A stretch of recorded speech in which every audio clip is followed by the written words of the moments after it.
Shalom, namo buddhaya, salam kebajikan, dan salam sejahtera bagi kita semua. Pada kesempatan kali ini, izinkanlah kami dari kelompok 8 SSTR 5B akan mempresentasikan materi terkait inkompatibilitas pemeriksaan crossmatch. Namun sebelum itu, izinkanlah kami memperkenalkan diri terlebih dahulu.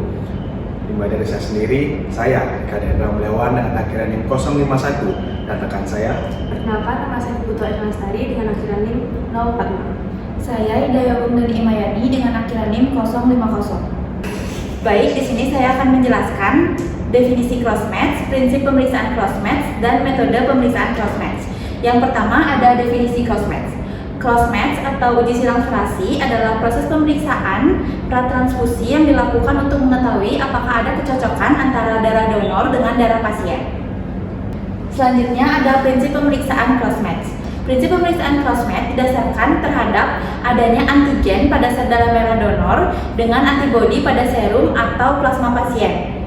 Pemeriksaan crossmatch biasanya dibagi menjadi dua, yaitu ada crossmatch mayor dan crossmatch minor. Pada crossmatch mayor dilakukan dengan mencampurkan serum pasien ditambahkan eritrosit donor yang digunakan untuk mendeteksi antibodi pasien terhadap sel donor. Sedangkan pada crossmatch minor dilakukan dengan mencampurkan serum donor dan eritrosit pasien yang digunakan untuk mendeteksi antibodi donor terhadap sel pasien.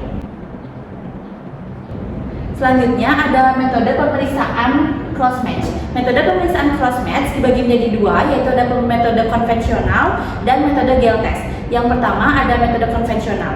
Metode konvensional adalah salah satu metode pemeriksaan crossmatch yang dilakukan dengan menggunakan tabung, di mana pada metode ini dibagi menjadi 3 fase.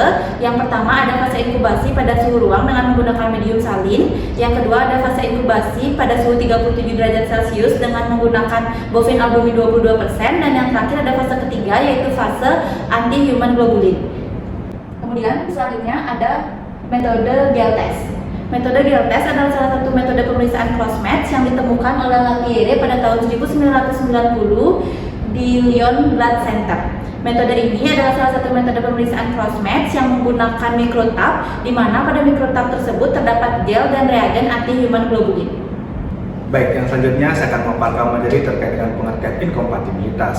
Inkompatibilitas merupakan kondisi di mana terjadi reaksi antara antigen dan juga antibodi antara darah donor dan juga pasien, sehingga menimbulkan reaksi aglutinasi ataupun hemolisis, yang dimana itu menandakan bahwasanya darah tidak dapat ditransfusikan karena dapat menyebabkan reaksi imunologis pada pasien. Yang selanjutnya adalah penyebab terjadinya inkompatibilitas.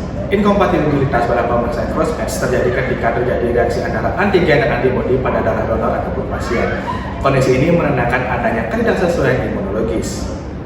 Penyebab terjadinya inkompatibilitas ada 6, yaitu yang pertama perbedaan golongan darah ABO atau rhesus. Sisa ABO atau rhesus merupakan antigen eritrosit yang utama yang paling imunogeni. Jika darah donor memiliki antigen yang tidak dimiliki pasien, maka antibodi alami dalam darah pasien akan menyerang sel donor yang menyebabkan terjadinya aglutinasi atau hemolisis akut. Yang kedua itu adanya alloantibodi. Alloantibodi terbentuk akibat terjadi paparan antigen asing dari transfusi darah sebelumnya atau kehamilan. Yang ketiga itu adanya autoantibodi. Antibodi terhadap antigen ini disebut antibodi irregular. Jika darah donor mengandung antigen yang sesuai dengan antibodi irregular pasien, maka akan terjadi reaksi inkompatibilitas walaupun hasil golongan darah ABO atau rhesus tampak cocok. Yang keempat itu adanya antibodi irregular spesifik. Antibodi terhadap antigen ini disebut dengan antibodi irregular. Jika darah donor mengandung antigen yang sesuai dengan antibodi irregular pasien, maka akan terjadi reaksi inkompatibilitas walaupun hasil golongan darah ABO dan rhesus tampak cocok. Dan yang kelima, yaitu ada kesalahan teknis pemeriksaan atau kontaminasi sampel. Faktor dan imunologi seperti kesalahan identifikasi sampel, kesalahan pipet, waktu inkubasi yang tidak sesuai ataupun kontaminasi reagen juga dapat menghasilkan reaksi positif palsu. Dan yang terakhir yaitu ada reaksi terhadap antigen minor yang tidak diuji dalam pemeriksaan rutin. Jika donor memiliki antigen langka yang tidak disaring sebelumnya, antibodi terhadap antigen tersebut dapat menimbulkan reaksi inkompatibilitas pada penerimaan transfusi. Baik, penelitian selanjutnya yaitu terkait dengan interpretasi hasil pada pemeriksaan cross-match. Seperti yang bisa dilihat di layar, jika hasil pemeriksaan mayor, minor, atau kontrol itu negatif, maka dapat ditarik kesimpulan bahwasanya darah dapat ditransfusikan.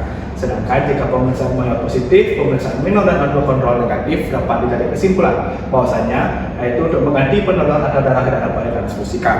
Kemudian jika pemeriksaan mayor negatif, pemeriksaan minor positif dan atau kontrol negatif dapat dari kesimpulan bahwasanya untuk mengganti pendonor atau darah yang dapat ditransfusikan. Untuk hasil pemeriksaan jika mayor negatif, minor dan atau kontrol positif dapat dari kesimpulan itu untuk memberi PCR bila derajat positif minor lebih kecil atau sama dengan AC. Dan yang terakhir itu jika hasil pemeriksaan mayor, minor dan atau kontrol positif dapat dari kesimpulan yaitu darah tidak dapat ditransfusikan. Adapun dampak inkompatibilitas tes, yaitu inkompatibilitas cross-matching merupakan kondisi ketika darah donor dan darah pasien tidak cocok secara imunologis, sehingga dapat menimbulkan berbagai reaksi yang membahayakan bagi pasien. Dampak dari kondisi ini sangat serius karena melibatkan reaksi imun yang dapat menyebabkan kerusakan sel darah merah, gangguan fungsi organ vital, hingga kematian apabila transfusi tetap dilaksanakan. Yang pertama ada reaksi transfusi hemolitik akut atau AHTR. AHTR ini adalah komplikasi transfusi darah yang mengancam jiwa dan terjadi dalam 24 jam setelahnya, di mana sistem kekebalan tubuh pada pasien menghancurkan sel darah merah donor yang tidak cocok. Gejala yang muncul meliputi demam tinggi, hipotensi, menggigil, nyeri punggung, sesak napas, hingga cedera. Yang kedua ada reaksi transfusi hemolitik tertunda atau DHTR. DHTR ini yaitu reaksi transfusi yang terjadi beberapa minggu atau beberapa hari setelah transfusi dilaksanakan. Reaksi ini terjadi ketika tingkat antibodi pada pasien sangat rendah sehingga tidak terdeteksi pada tes sebelum transfusi. Setelah transfusi darah merah mengandung antigen yang asing, respon imun yang lemah dapat memicu produksi antibodi lebih banyak yang kemudian menghancurkan sel darah merah yang baru setelah ditransfusikan dalam waktu 1 hingga 4 minggu. Selanjutnya adalah hemolisis intravaskular dan gagal ginjal. Pecahnya sel darah merah di dalam pembuluh darah menghasilkan hemoglobinemia dan hemoglobinuria. Hemoglobin bebas dapat menyumbat tubulus ginjal dan menyebabkan gagal ginjal akut, yaitu kondisi ini salah satu komplikasi paling berbahaya dari transfusi inkompatibel atau tidak cocok. Yang keempat, kegagalan transfusi, yang dimana pada kasus inkompatibilitas, sel darah merah donor akan segera dihancurkan oleh sistem imun yang ada pada pasien, sehingga kadar hemoglobin pasien tidak meningkat setelah transfusi. Akibatnya, tujuan utama dari transfusi ini tidak bisa memperbaiki kondisi dari anemia tersebut.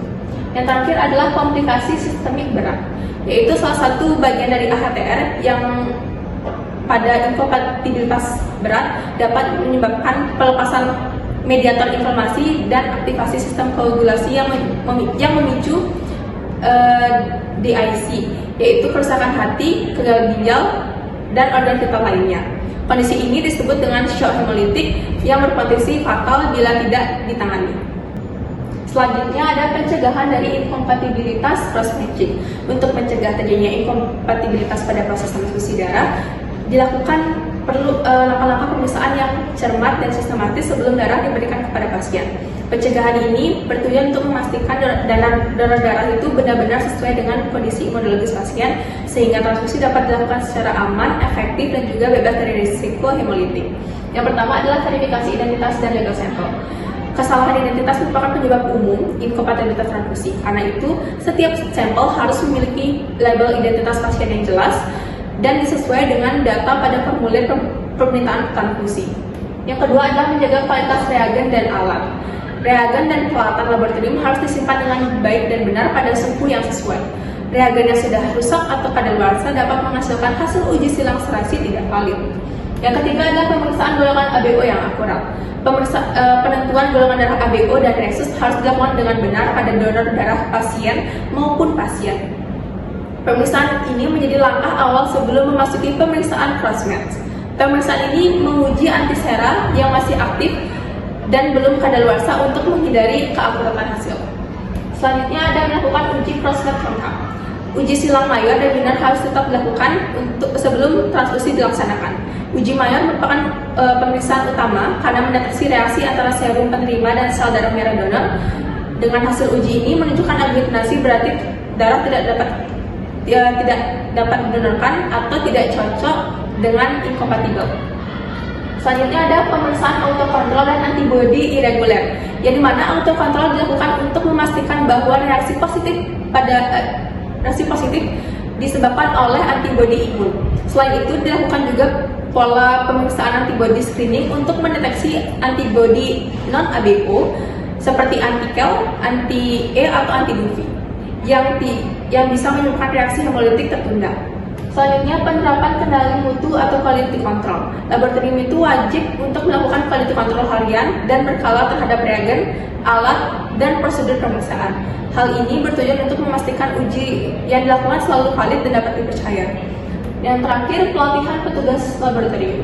Petugas transfusi darah harus mampu dan memahami teknik serologis pemeriksaan crossmatch dengan cara membaca reaksi agglutinasi dan prosedur penanganan bila hasil yang didapatkan meragukan. Dengan kompetensi petugas sangat berpengaruh terhadap keamanan transfusi.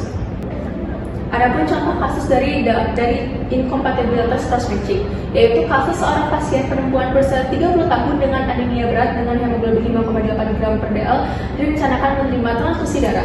Pemeriksaan golongan darah pasien menunjukkan golongan darah B dengan resus positif dan darah donor yang tersedia juga golongan darah B dengan resus positif. Namun pada uji crossmatch mayor muncul agglutinasi kuat dengan positif 4 menandakan incompatibilitas. Analisis ini, meskipun golongan darah ABO dan resusnya juga tampak sama, pada crossmatch mayor menunjukkan adanya antibodi irregular dalam serum pasien, misalnya ada anti-E, anti-Kelly atau anti-DUV. Lalu yang selanjutnya adalah dampak jika transfusi itu tetap dilakukan. Yang pertama adalah terjadi reaksi hemolitik akut, demam tinggi, nyeri punggung, hipotensi, dan juga hemoglobiniuria. Yang kedua adalah risiko gagal ginjal yang akut dan kematian meningkat. Tindakan yang dilakukan adalah yang pertama transfusi dibatalkan, yang kedua dilakukan pemeriksaan antibodi lanjutan, yang ketiga dipilih darah donor lain yang negatif terhadap antibodi penyebab reaksi, dan yang terakhir adalah setelah crossmatch-nya kompatibel, transfusi dapat dilakukan secara aman. Baik, yang selanjutnya ada pun kesimpulan dari materi yang kami bawakan, yaitu pemeriksaan crossmatch atau uji silansasi merupakan tahapan penting sebelum transfusi darah untuk memastikan kecocokan darah antar donor dan juga pasien guna mencegah terjadinya reaksi hemolitik akibat inkompatibilitas antigen dan juga antibodi. Inkompatibilitas terjadi ketika terdapat ketidaksesuaian antara antigen eritrosit donor dengan antibodi serum pasien ataupun sebaliknya, yang dapat disebabkan oleh perbedaan golongan darah ABO atau resus, adanya antibodi irregular, autoantibodi, kesalahan teknis maupun reaksi terhadap antigen minor. Di mana kondisi ini dapat menimbulkan dampak serius seperti reaksi atau transfusi hemolitik akut, gagal ginjal, atau bahkan kematian. Oleh karena itu, pemeriksaan crossmatch harus dilakukan secara teliti, mengikuti prosedur standar, serta dilengkapi dengan kontrol kualitas yang baik. Pencegahan inkompatibilitas dilakukan melalui verifikasi identitas, pemeriksaan golongan darah yang akurat, uji mayor dan minor yang lengkap, serta peningkatan kompetisi petugas laboratorium agar transfusi darah dapat berjalan dengan aman dan juga efektif. Baik, adapun referensi yang kami gunakan dalam menyusun materi pada presentasi kali ini. Baik, jadi sekian pemaparan materi dari kelompok kami. Kami ucapkan terima kasih atas perhatiannya dan kami mohon maaf apabila terdapat kesalahan kata yang kurang berkenan. Akhir kata kami tutup dengan Paramo Santi. Om Santi Santi Santi Om. Wassalamualaikum warahmatullahi wabarakatuh. Shalom, nama budaya, salam kebajikan, dan salam sejahtera untuk kita semua.